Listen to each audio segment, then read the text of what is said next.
Xotiningni taroziga chiqarasan, tarozida qancha yuk bossa o'shancha tillo berasansa kim uylanardi? Kim xotinlik bo'la olardi? Qani? Eng yengil xotin 45 kilo bo'lib tursa, 45 kilo tillo ber kim uylanadi? Hech kim uylanmaydi. O'shaning uchun arzon narxda baholab qo'ydi, lekin qimmatbaho ne'matni berdi. Busiz hayot emas, tatimaydi.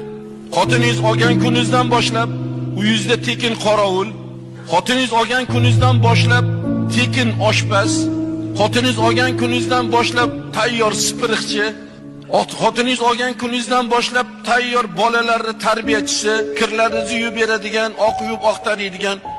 Vaholanki shu tekin xizmatkorga birortamiz insofan bir oylik berayotganimiz yo pul berayotganimiz yo mana shuncha ishlarni qilyapsan, baraka topkir, boringga shukr. Mana shu ishlarni baribir boshqa odamga qildirganda ham men pul ham berardim, lekin sen